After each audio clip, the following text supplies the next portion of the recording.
Welcome back to The Explainer. So, if you're the kind of person who just loves to learn, someone who builds complex mental models and really dives deep into systems thinking, well, you are in exactly the right place. Today, we're setting the stage for a personal audit, specifically a step 4 life inventory.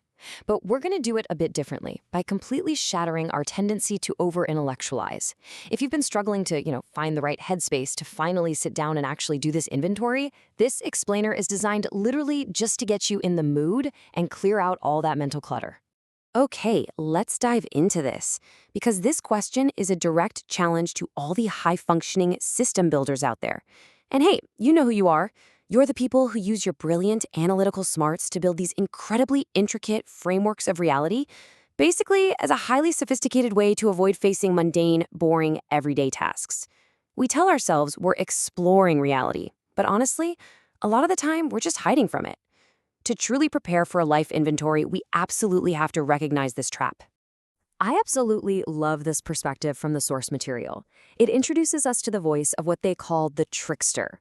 Now, the trickster is that brutally honest internal observer who, quite frankly, knows all your tricks.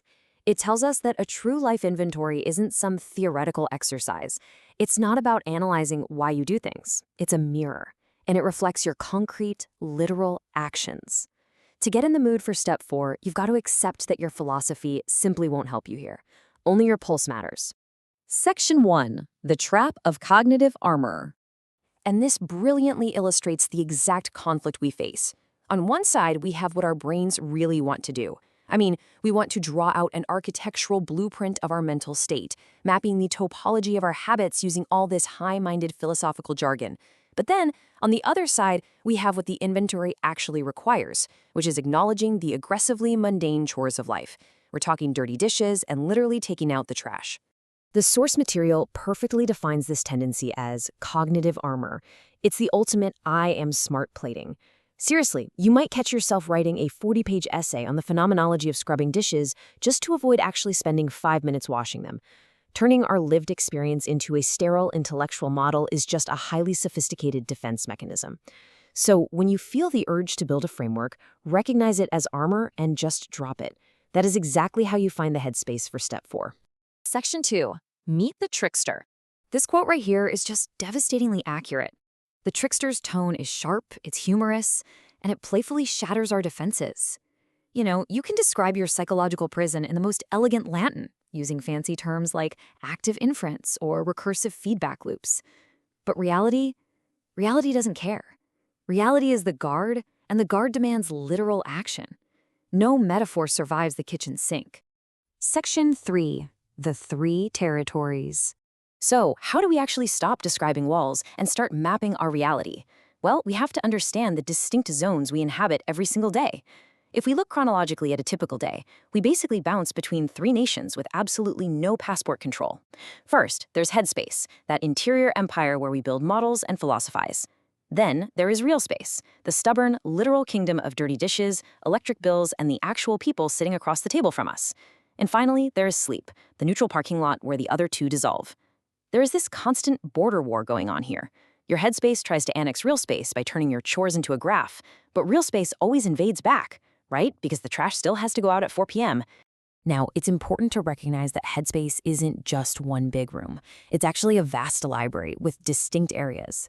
You have the forge where you build ideas, the mirror where you literally just watch yourself think, the field where your attention points outward, the bridge where you translate your thoughts for others, and the witness where attention just rests. Think about it. You can spend 12 hours traversing these different mental rooms, doing some really heavy lifting without ever physically leaving your chair. Recognizing this pattern is vital, because step 4 asks you to step out of that library entirely. Section 4. Mapping the 168 hours. This leads us right into the core of the inventory. We have to shift away from all those abstract territories and look at the literal, undeniable math of our weekly existence. To map this out, we organize life into these 6 concrete buckets. And look closely at these. Notice that they aren't about your ideal self. They are about your current self. Every single person you talk to, every obligation you hold, every chore you're avoiding, and every bill you pay fits into one of these buckets. This is the raw material of your actual life. So the crucial point is this number right here, 168. That is the exact number of hours we all get in a week. It is finite, it's mathematical, and it is completely unreframable. You literally cannot theorize your way into a 169th hour. It just doesn't exist. When you strip away the narrative and just log the raw data, your week looks something like this. It's just math. If you find yourself thinking, well, I spend all day researching, the inventory forces you to break that down. How many literal hours went to reading? How many to sleeping? How many to answering emails? If it doesn't add up to 168, you don't build a new model to explain the missing time. No, you grab a calculator and find out where the time leaked out. And to do that math accurately, we've got to change our language entirely. We must stop using identity labels and start using concrete verbs. So instead of saying, I am an explorer doing systematic inquiry, you just write down, read, wrote, asked, walked, fed the cat, washed the dishes. Chunking your life into observable behaviors rather than these grand sweeping identities, that is the exact headspace you need to successfully execute step 4. Section 5. From awareness to injury. Let's move to the wider process and see how this builds, because once we successfully drop the cognitive armor and complete this boring literal inventory, something pretty profound happens. We transition from simple awareness to feeling the actual emotional weight of our reality. Step 4 is just mapping the patterns, but step 5, that's where it really lands. It's called injury. It's the necessary visceral discomfort of turning clear-eyed observation into somatic feeling. You map the pattern in step 4, so you can actually feel the injury it caused in step 5, so you can finally begin genuine repair in step 6. Confronting this injury bridges the intellectual and the relational. It asks really concrete questions. Who was affected when you automatically withdrew into your headspace? What specific trust was broken? Where do you feel that impact in your own body? The goal here isn't to build a new, elegant model for your guilt. Not at all. The goal is to take absolute responsibility for the reality you are helping to create and to ask, what small, concrete act of repair can I do today? Section 6. The religion of the sink. Now, what's really interesting here is the utter simplicity. Dishes, 40 minutes, felt annoyed, did them anyway. Ultimately, all of this preparation lands us in the starkest, most grounded reality of all.